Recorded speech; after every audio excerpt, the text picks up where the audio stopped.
Hey everybody, happy Friday.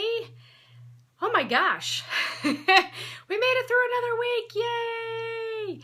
All right, this is Kathy Klotz-Guest. I am the founder of Keeping It Human, and I've got another tip for you on storytelling and increasing the dramatic arc in your storytelling. So welcome.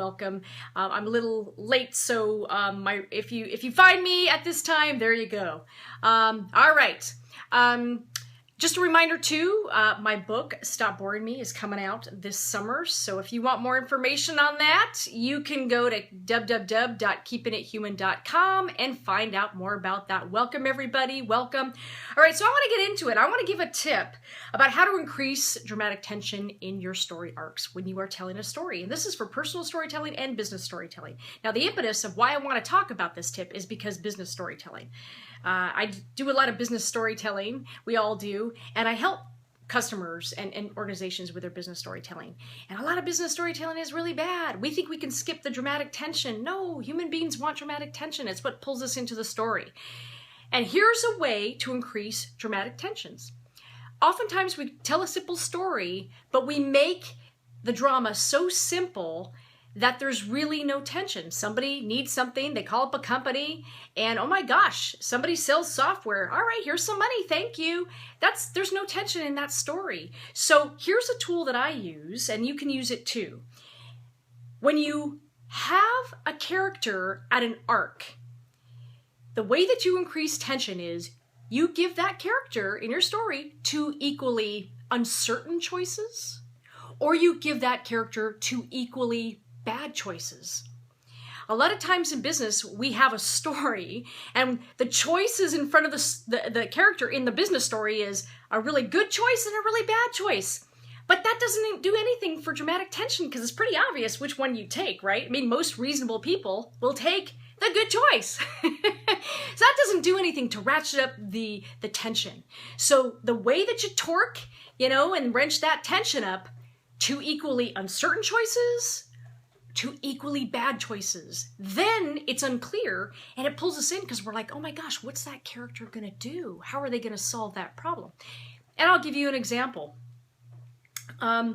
So imagine this happens all the time. So I had a startup founder that I was dealing with and he was running low on funding and he wasn't gonna get another round of funding. And the only choice he had was at this point is to, maybe go after predatory funding, sell to a hostile company that wanted to buy him, a company he did not like, or fold. These are all equally less than ideal choices. That ratchets up the tension. So when I tell this particular story with all its details, I'm creating tension because it's like, oh my God, what's he gonna do? What's he gonna do? When I tell my personal stories or I tell stories about my business, in fact, I'm telling a story this weekend at a storytelling slam. I tell it about a personal event for me in improv where I had to figure out in a show whether I was going to climb a 12-foot wall and get hurt or not climb the wall. And everybody's going, climb the wall, climb the wall. And I'm like, oh my God, if I climb the wall, I'm going to get hurt. And I'm telling this story because, oh my gosh, I don't want the wall to get the better of me. At the same time, I don't want to fall from the wall and look like an idiot. So think in those types of arcs. The more you can tell these things when you're telling your story, you're telling the story of your customer, to equally bad choices to equally uncertain choices. I promise you, you're going to see the dynamics in your story change tremendously. It will bring people into the story much more. So none of this simple storytelling, somebody had a problem, they went to the store, they called you, and you said, okay, I'll help you. That's just not a dramatically compelling story. All right. So again, think in these types of trajectories and how you can increase the tension in front of the protagonist with the choices that he or she faces.